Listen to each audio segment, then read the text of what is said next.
Another week, another episode of Good Movie Monday. Hello, everybody. Let's just crack on. Let's get straight into it. No time for all the pleasantries. This is the weekly podcast dedicated to nerdy cinematic ramblings, but you already know that, so strap in. It is our monthly dose of Melsy.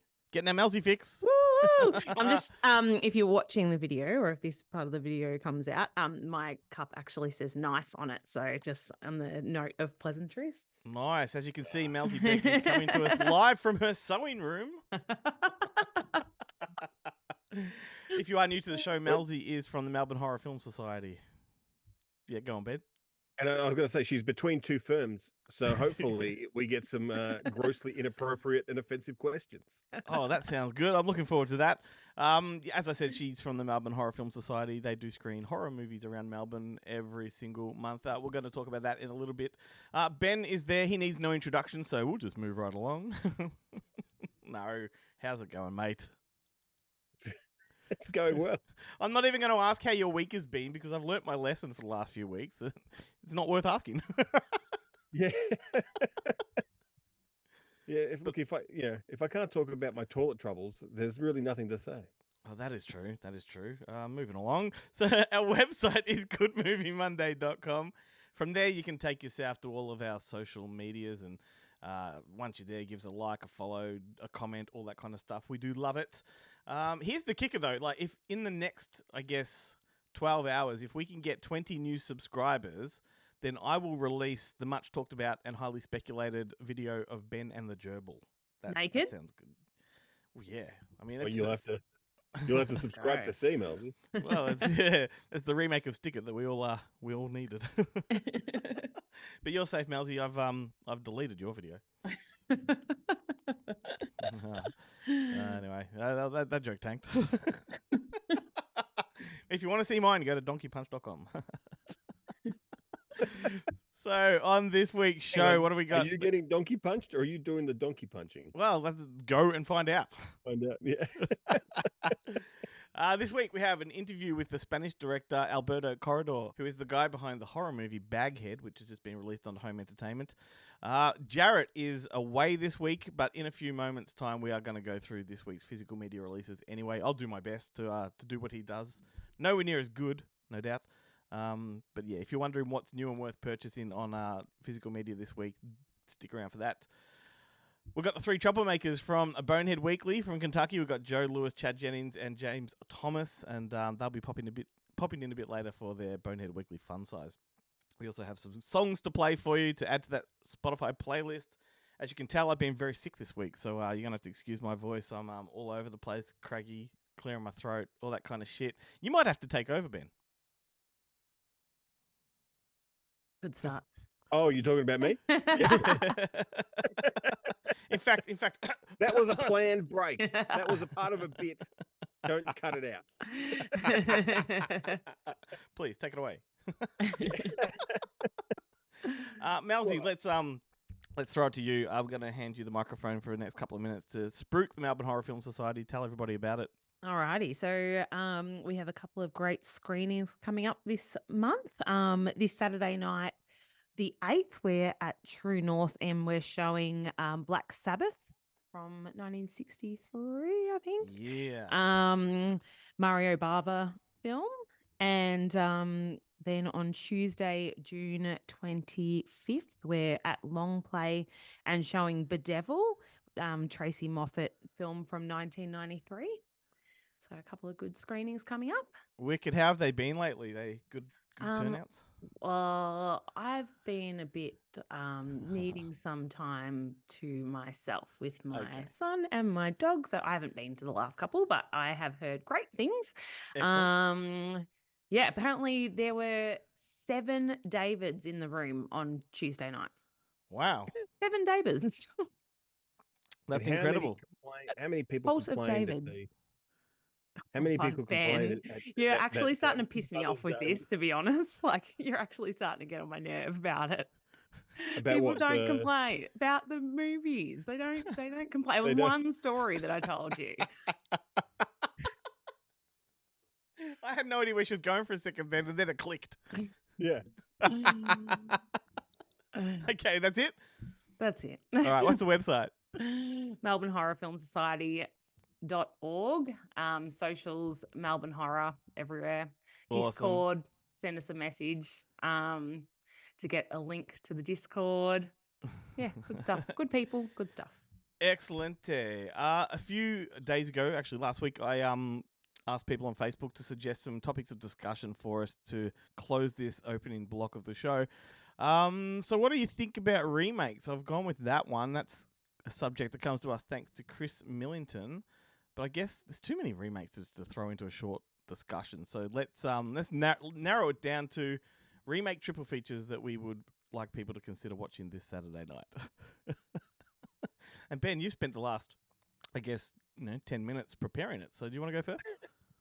Well, look, I went a bit of a different route. Rather than the remakes, they're films I've seen the remakes of, but I've never seen the original. Oh, interesting. So I want to watch those.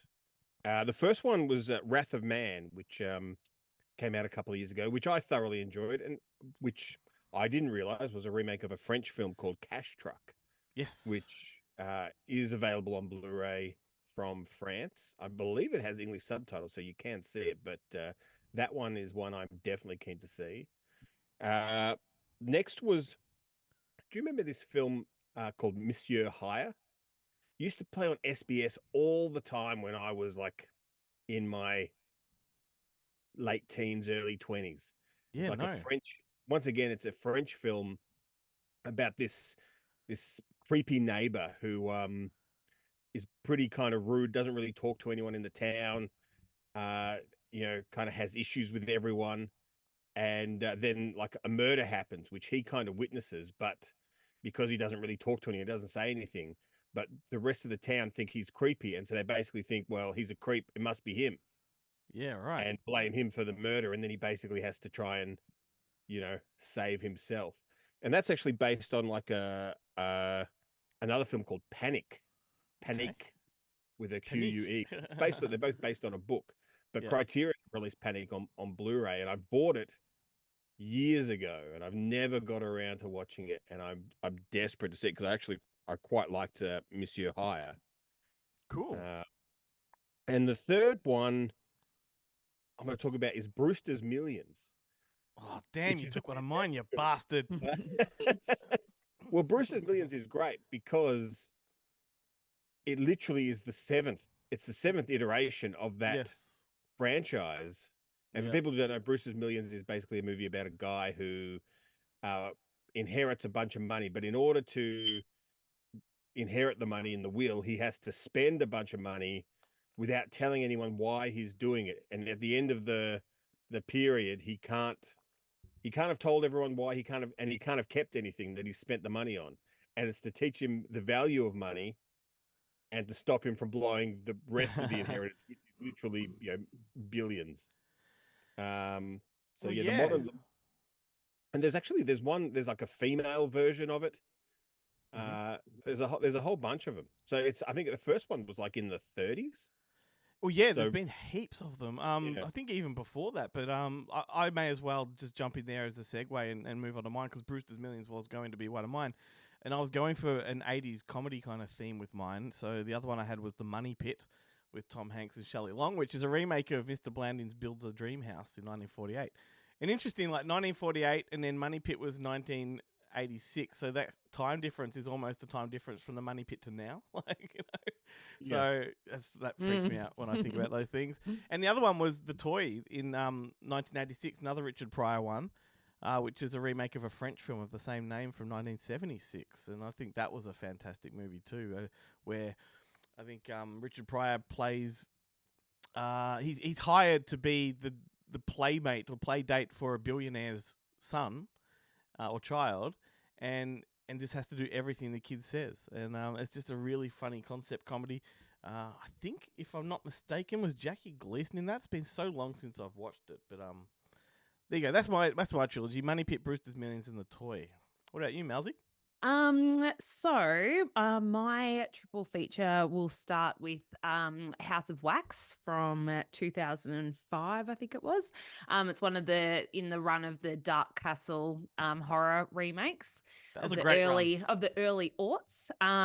It was pretty much like panned when it came out, basically just because of Paris Hilton being in it. But and she they cops actually it so use sweet. it. They use it so well. Yeah, it's so funny. And so it's got Chad Michael Murray, Alicia Cuthbert, Jared Padalecki. You know, a bit of a who's who of the early 2000s, and it's really fun. Like the sort of the start of it's like your usual setup of kind of annoying teens, and then when it actually gets into the horror, it's really, really good.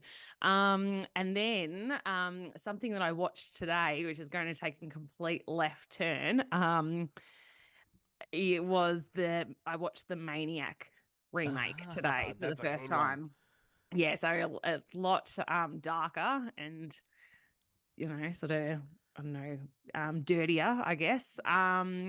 So starring Elijah Wood. It has like a sort of a real, like, I loved the soundtrack. The soundtrack is awesome.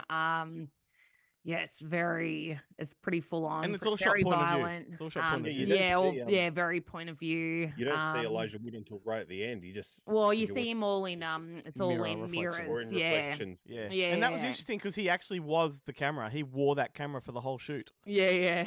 Which is great.